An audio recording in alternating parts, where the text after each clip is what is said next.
शिकायला मिळतं, एक नवीन काहीतरी नॉलेज मिळतं. आणि तर ही खूप चांगली गोष्ट होते आपल्या बिहारामध्ये. आणि हे जे जे ज्ञान मिळतंय हे खूप अनमोल असं ज्ञान आहे.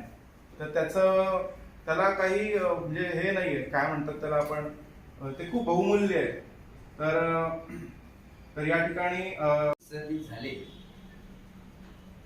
हे खरंच हे पूर्णतः माहिती नव्हतं. आणि ते 6 दशमी म्हणजे 6 रंग सर्दीत झाले. आणि त्यानंतर वंदनाताईंनी पण सुंदररित्या आणि खूप चांगल्या प्रकारे आपले विचार मांडले सावित्रीबाई फुलेंविषयी. मी आधी याच्यासाठी मी घेतलं, कदाचित मी हे ओघवतं सांगत असताना विसरून जाईल म्हणून. संपूर्ण विश्वाला शांतीचा संदेश देणारे महाकारुणिक भगवान बुद्धांना मी त्रिवार अभिवादन करतो. शूद्र मुलीला शाळेत घालावे, सुशील करावे सर्व कामी. शूद्र मुलीला शाळेत घालावे, सुशील करावे सर्व कामी. भरवत तुम्ही शिक्षक बनावे, त्यांना हटवावे सत्यामध्ये. असे स्त्रियांच्या व बहुजनांच्या शिक्षणासाठी तत्कालीन प्रस्थापित समाज व्यवस्थेची नियमावली झुगारून देऊन आणि ज्ञानज्योती प्रज्वलित करणारे महात्मा ज्योतिबा फुले यांना, त्यानंतर शूद्रांना सांगण्याजोगा शिक्षण मार्ग हा, शूद्रांना सांगण्याजोगा शिक्षण मार्ग हा, शिक्षणाने मनुष्यत्व पशुत्व हटते पहा. अशा स्त्रियांच्या शिक्षणासाठी अहोरात्र संघर्ष करणाऱ्या माता सावित्रीबाई फुले यांना विनम्र अभिवादन. धम्मध्वज दिनाचे औचित्य साधून डॉक्टर भद्दंत आनंद कौशल्यायन, एक महान धम्म प्रसारक, या विषयावर थोडक्यात माझं मत व्यक्त करणार आहे किंवा माझे विचार व्यक्त करणार आहे. तयारी फार नाहीये, थोड्या वेळात ही तयारी केलेली आहे. तथागत बुद्धांचा धम्म हा, सरांनी आता नुकतंच सांगितलं की मानवतावादी धम्म आहे, विज्ञानवादी धम्म आहे, विज्ञानाधिष्ठित धम्म आहे. त्यामध्ये समता, स्वातंत्र्य, बंधुत्व व न्याय ह्या गोष्टी तर आहेत. बौद्ध म्हणजे जात नाही, तर ती एक विचारसरणी आहे, जीवन मार्ग आहे की ज्याद्वारे आपल्याला जीवन जगण्याची तऱ्हा, जीवन जगण्याचा मार्ग प्राप्त होतो. तथागत बुद्धांनंतर सम्राट अशोकाने जगभरात बुद्ध धम्माचा प्रसार केला. परंतु मधल्या प्रदीर्घ काळात म्हणजेच इसवी सन 1200 पासून भारतातून बुद्ध धम्म आहे त्या बुद्ध धम्माचा ऱ्हास झाला. डॉक्टर बाबासाहेब आंबेडकरांनी बुद्ध धम्माचा सखोल अभ्यास केला आणि इसवी सन 1956 ला नागपूर येथे बुद्ध धम्माचा स्वीकार केला व खऱ्या अर्थाने आपल्या भारतामध्ये बुद्ध धम्माचे पुनरुज्जीवन झाले. धम्मानंद कोसंबी, डॉक्टर राहुल सांगुलतायन, भंते जगदीश काश्यप, सरांनी नुकताच उल्लेख केला त्यांचा, आणि डॉक्टर धर्मरक्षित भंते अनागारिक धम्मपाल यांनी हिंदी इंग्रजीमध्ये धम्म प्रसार केला. आणि त्याचप्रमाणे डॉक्टर भद्दंत आनंद कौशल्यायन यांनी बुद्ध धम्माचा प्रसार केला. म्हणजेच त्यामध्ये या बुद्ध धम्माच्या प्रचार प्रसारामध्ये त्यांचा सुद्धा अत्यंत मोलाचा वाटा आहे. डॉक्टर भद्दंत आनंद कौशल्यायन यांचा जन्म पंजाब प्रांतातील चंदीगड जिल्ह्यात सुहाना या गावी 5 जानेवारी 1905 रोजी झाला.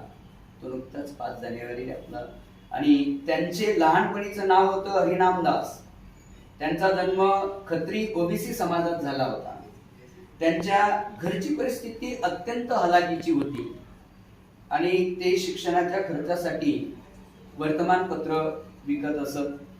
इसवी सन 1920 मध्ये ते 10वी उत्तीर्ण झाले. तर 1924 मध्ये पदवी परीक्षा ती उत्तीर्ण झाली. त्यांच्या जीवनामध्ये एक अतिशय महत्वपूर्ण अशी घटना घडली. ती म्हणजे अशी की त्यांचे वडील ते साधारण लहान असतानाच मरण पावले. त्यांचं निधन झालं. वडिलांचं निधन झाल्यानंतर त्यांच्या अस्थी नदीमध्ये विसर्जित करण्याची एक प्रथा होती त्या काळामध्ये आणि आज सुद्धा ती अस्तित्वात आहे. आणि त्यांच्या अस्थी आता नदीमध्ये विसर्जित करायच्या. मग त्यामुळे त्यांनी त्या अस्थी घेऊन आणि ते रेल्वेने निघाले आणि रेल्वेने जात असताना रेल्वे स्टेशनवर ज्या ठिकाणी उतरायचं होतं, ज्या नदीमध्ये ती अस्थि टाकायची, तर महापंडित राहुल सांकृतायन यांनी हरिनाम दास यांना श्रीलंकेला बोलावलं. सरांनी नुकताच उल्लेख केला होता की श्रीलंकेमध्ये बहुता श्रीलंकेचे जे काय आपले म्हणजे भंती जी होती बरीचशी, आणि त्यांनी यांना पण बोलावून घेतलं. मग ते 23 वर्षाचे असताना विद्या अलंकार विहाराचे प्रमुख धम्मानंद महास्तवीर यांच्यापासून त्यांनी प्रवृत्त्या ग्रहण केली आणि तिथून त्यांचं नाव बदललं आणि नाव म्हणजे त्यांना मिळालं ते भिक्षू आनंद कौसल्या. त्यानंतर बौद्ध धर्माचा सखोल त्यांना अभ्यास करायचा होता, सखोल अभ्यास करायचा होता. मग सखोल अभ्यास करण्यासाठी म्हणून इंग्लंड, फ्रान्स व जर्मनी या देशांना त्यांनी भेट दिली. आता बौद्ध धम्मामध्ये म्हणजे भद्दंत आनंद कौशल्यायन यांचं बुद्ध धम्मातील योगदान काय आहे ते थोडक्यात मी आपल्या समोर नमूद करू इच्छितो की त्यांनी पाली त्रिपिटक भारतात आणण्यासाठी पहिला प्रयत्न केला.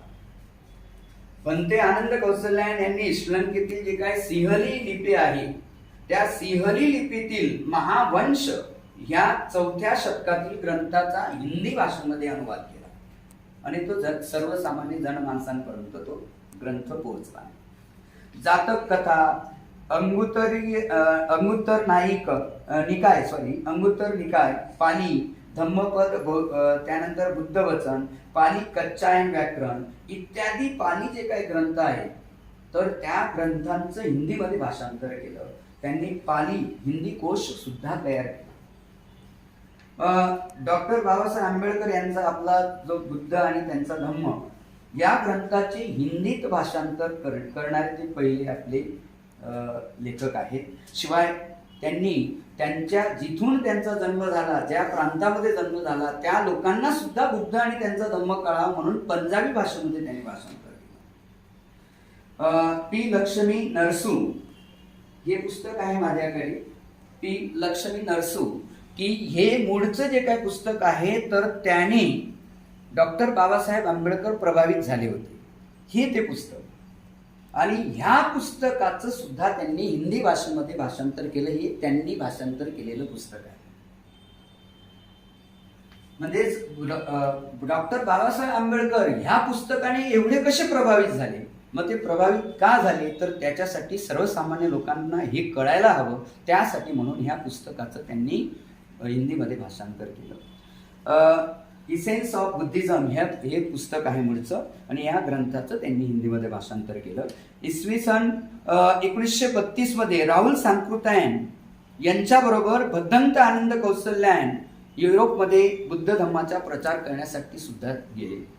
डॉक्टर भद्दंत आनंद कौशल्यायन यांना अनेक भाषा अवगत होत्या, जसे संस्कृत, पाली, इंग्रजी, मराठी, पंजाबी, हिंदी, सिंहली, उर्दू ह्या भाषा त्यांना चांगल्या प्रकारे अवगत होत्या. त्यानंतर श्रीलंकेच्या विद्या अलंकार विद्यापीठाने त्यांच्या शोध कार्याबद्दल त्यांना डिलीट ही पदवी बहाल केली. नागपूर विद्यापीठाच्या ते सिनेटचे सदस्य म्हणून सुद्धा ते राहिले. धम्मपद या ग्रंथाविषयी भद्दंत आनंद कौशल्यायन असं म्हणतात, अत्यंत महत्वाचं वाक्य त्यांनी म्हटलेलं आहे कुठेतरी, एक पुस्तक को और केवल एक ही पुस्तक को जीवन भर साथी बनाने की यदि आपकी इच्छा हुई तो विश्व के पुस्तकालय में आपको धम्मपद से बढ़कर दूसरी पुस्तक मिलना कठिन है.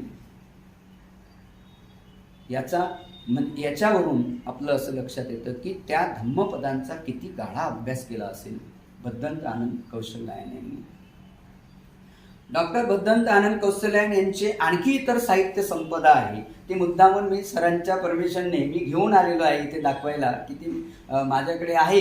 ज्यांना वाचनासाठी हवी ते त्यांनी घ्यायची. आणि महत्त्वाचं म्हणजे की हे जे काही पुस्तकं मी जे आहे ते चीनमधून मागवलेले आहेत, फ्री ऑफ कॉस्ट आहे. ऑनलाईन आपल्याला ती प्रोसिजर करता येते. ऑनलाईन पुस्तकं आपल्याला हवी त्यांची लिस्टमध्ये जे आहेत तर ती हवी ती पुस्तकं आपल्याला मागवता येतात. तर तिथून ती मागवलेली आहेत. 3 पुस्तकं तिथली आहेत, बाकी मी हे आपले घेतलेली आहेत ती. तर म्हणजे यदि बाबा न होतील हे पुस्तक, यदि बाबा न होतील हा त्यांचा महत्त्वाचा ग्रंथ आहे. संक्षिप्त बुद्धचर्या, भगवद्गीता की बुद्धिवादी समीक्षा ही त्यांची काही पुस्तकांची नावं सांगतोय. दर्शन वेद से मार्क्स तक, भगवद्गीता व धम्मपद, क्रांति के अग्रदूत बुद्ध, तथागत का शाश्वत संदेश, बुद्ध और उनके अनुचर, श्रीलंका याच्यावरती सुद्धा त्यांनी पुस्तक लिहिले. वर्ण व्यवस्था या मरण व्यवस्था, बुद्ध, धम्म और मार्क्सवाद, राहुल सांकृत्यायन त्यांच्यावरती, त्यांच्या सानिध्यात राहिले त्यांच्यावरती त्यांनी पुस्तक लिहिलं. बौद्ध जीवन पद्धती, मनुस्मृती जलाई गई क्यों. म्हणजे त्यांचं आपल्या भारतामध्ये हिंदी साहित्यामध्ये सर्वांत चांगलं असं योगदान त्यांनी दिलेलं आहे. आणि आज सुद्धा अभ्यासक्रमामध्ये मला वाटतं इयत्ता 10वीच्या हिंदीच्या पुस्तकामध्ये भद्दंत आनंद कौशल्यायन यांचा धडासुद्धा आहे. संस्कृती नाव आहे त्या धड्याचं नाव. तर म्हणजेच कुठेतरी सरकारने ती दखल घेतली आहे, शिक्षण खात्याने सुद्धा दखल घेतली आहे, हे यावरून दिसून येतं. आपल्याला चांगलंच ठाऊक आहे, प्रसिद्ध अभिनेता अमिताभ बच्चन यांचे वडील हरिवंशराय बच्चन हे हिंदी साहित्यातील एक प्रसिद्ध असे साहित्यिक मानले जातात. त्यांचं मधुशाला नावाचं काव्यसंग्रह खूप प्रसिद्ध असं आहे. भद्दंत आनंद कौशल्यायन यांच्याशी हरिवंशराय बच्चन यांचे अतिशय घनिष्ठ संबंध होते. आणि हरिवंशराय बच्चन यांना मुलगा झाला. मग त्यावेळेस त्यांच्या घरी भद्दंत आनंद कौशल्यायन भेट देण्यासाठी गेले.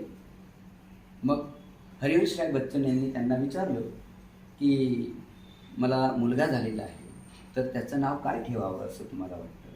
तर भद्दंत आनंद कौशल्यायन यांनी त्यांना नाव सुचवलं अमिताभ.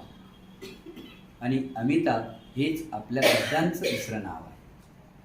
दुसऱ्या देशामध्ये, प्रांतांमध्ये अमिताभ हे बुद्धांना उद्देशून म्हटलं जातं.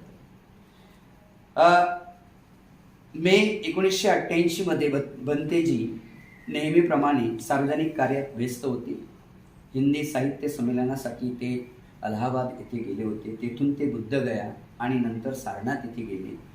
आणि त्यानंतर ते आजारी पडले. नागपूरच्या हॉस्पिटलमध्ये 22 जून 1988ला त्यांचं निधन झालं. त्यांनी त्यांच्या जीवनात लहान मुलांच्या शिक्षणासाठी अतिशय मोलाचं कार्य केलेलं आहे. त्यांच्याबद्दल गौरवोद्गार काढताना भंते सुरई ससाई असं म्हणाले आहे की भद्दंत आनंद कौशल्यायन बुद्ध धम्माचा एक मजबूत खांब होते, ज्यांनी आपल्या जीवनाच्या शेवटपर्यंत धम्माचा खूप प्रचार आणि प्रसार केला. त्यांच्या या कार्याबद्दल आणि त्यांच्या योगदानाबद्दल खरोखरच मनापासून अभिवादन करतो. अशा महान व्यक्तीविषयी मला बोलण्याची संधी मिळाली, त्यासाठी खरोखरच ज्या ज्या वेळेला विषय ज्या वेळेला टाकले जातात, म्हणजे आपले ह्या कार्यक्रम होणार आहे असं ज्या वेळेला म्हटलं जातं, त्यावेळेला मला एक उत्सुकता लागत असते. मी शोधण्याचं कार्य सुरू करत असतो त्याच वेळेला. आणि मग मी पहिल्यांदा सरांना नाही बोलतो, नंतर मग मी लगेच कळवतो सर मी घेणार आहे. म्हणजे एकंदरीत मला म्हणजे ना वाचनाची एक आवड निर्माण झाली आहे, शोधण्याची आवड, शोधक वृत्ती निर्माण झालेली आहे. आणि मग त्यामुळे खरोखरच त्याचा एक खूप चांगला फायदा होतोय मला. आणि त्याबद्दल मी सर्व आयोजकांचे आभार मानतो. आणि अध्यक्षांच्या परवानगीने मी माझे 2 शब्द इथेच संपवतो. धन्यवाद.